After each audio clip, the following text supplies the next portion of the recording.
Cristiano Ronaldo's Portugal just qualified for the round of 16 by knocking out Croatia in one of the most dramatic finishes in the World Cup 2026 so far. A very late equalizer scored by Croatia being disallowed allows Ronaldo fans to breathe a sigh of relief. However, in the 81st minute, manager Roberto Martinez subbed him out while the score was still 1-1, and many thought that this could be the last we see of him in this tournament and possibly in future World Cup editions. But after the dramatic finish to the game in the late stages, Ronaldo moves one step closer to the ultimate prize. But Portugal hasn't been that convincing in their campaign, and questions are being raised as to what hasn't really been working for them. One of these questions is the most asked question of this tournament. I'm sure you already know it, it's in the title, and we're here to discuss just that. Hello there my fellow football fans, I'm Mystical, and today we're going to address the question, is Ronaldo really the problem at Portugal?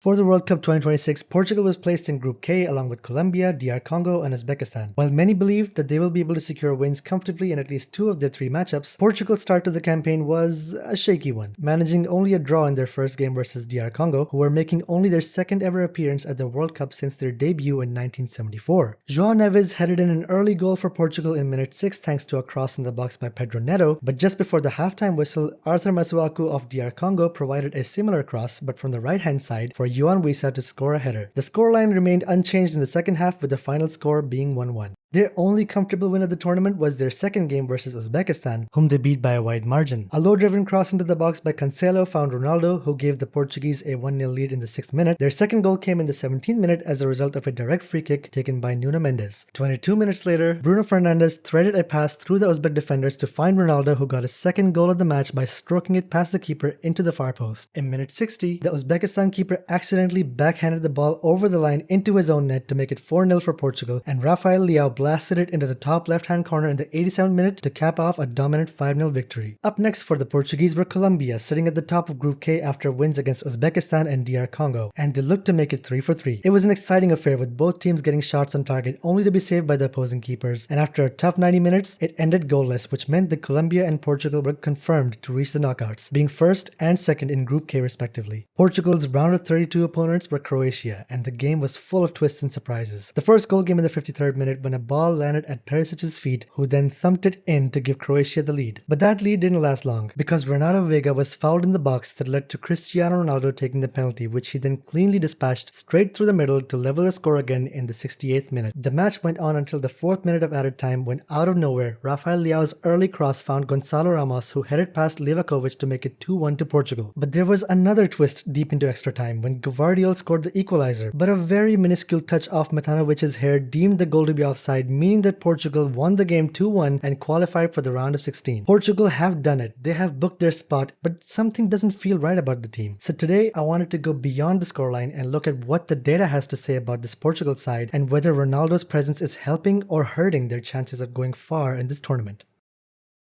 So Ronaldo's participation in the World Cup has sparked one of the most divisive debates right now. Some are saying that he's past his prime and should throw in the towel, while others are blaming the system and even his teammates for not bringing the best out of him. Further speculations about the dressing room dynamics and even outsiders' involvement is adding fuel to the fire. Most notably, Ronaldo's sister made comments criticizing how Portugal played after their 1-1 draw against Congo in the opening game. In her post, she mentioned how the team magically forgot how to win the ball back, pass it around, launch counterattacks, and how their tactics are reduced to passing it backwards in midfield, finally calling their performance strange. Midfielder João Neves in a post-match interview defended Ronaldo and emphasized the importance of football being a team sport, but it must have gotten lost in translation because the fanboys took offense, assuming that this was a claim that their GOAT is a mere ordinary player. In short, there has been nothing but chaos outside the team's bubble, but the team looked to be on good terms with each other on a personal level, but the question of Ronaldo's influence in the team structure and quality of play still remain.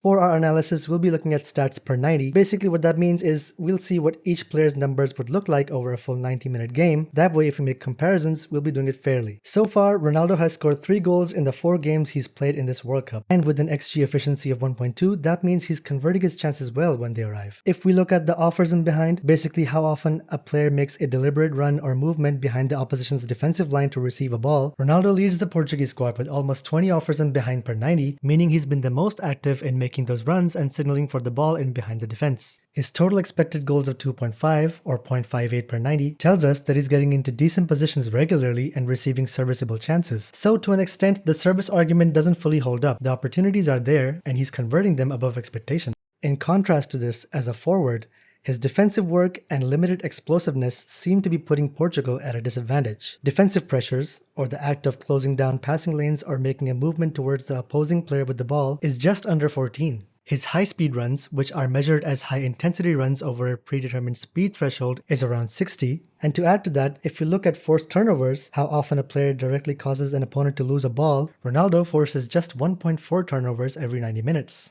Comparing these numbers to those of Goncalo Ramos, who in his cameo has provided more value on all three fronts as you can see here, the difference is clear. This isn't criticism in any way. Ronaldo is at the twilight of his playing career after all, and cannot move and press the way he used to around 10 to 15 years ago, but fielding a player with these numbers can be a tactical cost.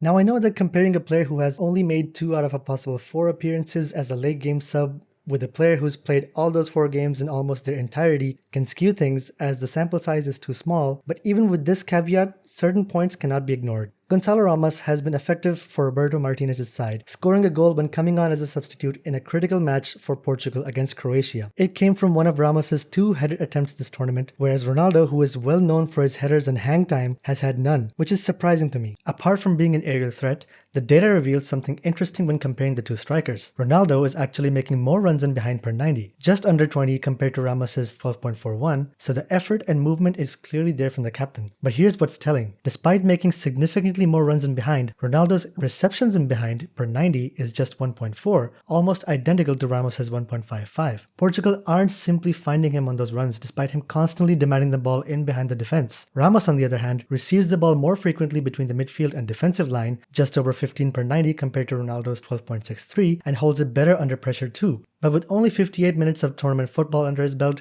drawing firm conclusions about Ramos would be premature. The question Martinez needs to answer isn't just who is the better striker, it's which profile suits Portugal better against a Spain side in form. And in their next game, that decision could define Portugal's entire tournament.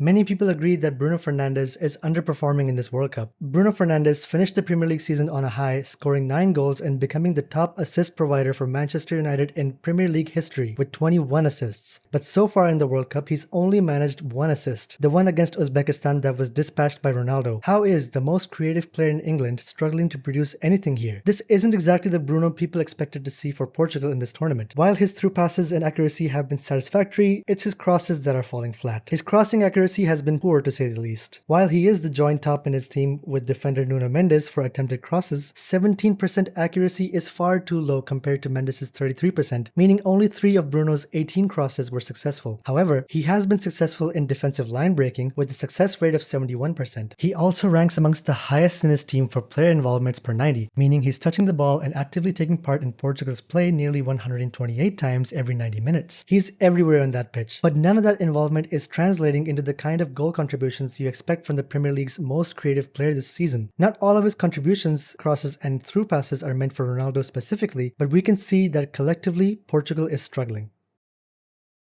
Another argument that can be made is that the problem lies in Portugal's tactics. Roberto Martinez likes to play a fluid 4-3-3 setup with changing formations depending on the phase of play. One of his team's strengths is to play wide and prefer to create chances by crossing the ball or cutting it back to players waiting to shoot or create more opportunities. But to the eye of the audience, not only is the theory not translating well in practice, but the players are seemingly not being utilized to their full potential by the manager. Martinez's international record has also raised questions regarding whether he's the right man for the job. Being in charge of Belgium for 6 years, he had their golden generation at his disposal. De Bruyne, Hazard, Lukaku, Courtois, a squad that was ranked number 1 in the world for over 3 years. Yet Martinez secured nothing with them. Their 2022 World Cup performance is the most damning example. Knocked out in the group stage, he left the role immediately after. Now with Portugal, he has the Premier League's record-breaking playmaker and a dynamic young striker waiting on the bench, and the performances are still leaving us unconvinced. Remember the crossing statistic I showed you earlier? There's another player I'd like to highlight here. Compared to Bruno Fernandes and Pedro Neto, 2 players with below average crossing in the World Cup, Rafael Leao has attempted 7 crosses and achieved a success rate of 57%, managing to find his man 4 out of 7 times. He even got an assist out of it, an early cross that reached Goncalo Ramos, who scored the winning goal versus Croatia. So why is a player with a crossing ability like Leao not being used more to unlock the aerial threat that Portugal's centre forwards pose? Apart from the tactical questions, as we mentioned earlier, the whole buzz around the squad off the pitch regarding whether or not Ronaldo is getting the appropriate service, while everything seems fine on the pitch, it still leaves a mark on the squad culture. No one wants hate comments by fans of a teammate whom they don't even have a problem with. These things affect players in a way that you can't measure, but it's real. It affects team spirit, and team spirit affects the team performance.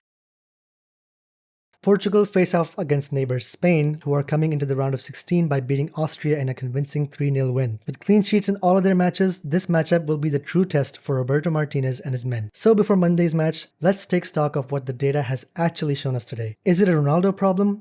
Partially, yes. The defensive and physical numbers don't lie. At 41, he simply cannot contribute how a younger, modern striker would contribute off the ball. And this is not criticism, it's just reality. But he's still scoring, converting his chances above expected rate, and is still showing up in big moments. Is it a tactics problem then? To a large degree, yes. The tactical rigidity, not utilizing your players to their full potential, the continued selection of Ronaldo, which goes against what the numbers suggest, these are some of the managerial decisions that are leaving us with more questions than answers. Well, then what about the squad culture? Is that a problem? The answer, it could be an uncomfortable one, but yes. When the online fan base of a player targets other players with their hate speech, when relatives and siblings get involved, publicly blaming others, and when a team feels like it exists to serve one person rather than win matches, that's a culture problem that goes beyond stats and tactics. So, should Goncalo Ramos start against Spain in the round of 16? Let me know in the comments below. If you like this video, don't forget to like, hit the share button, hit the subscribe button. Thank you so much for watching. I'll see you all in the next one. Take care. Peace.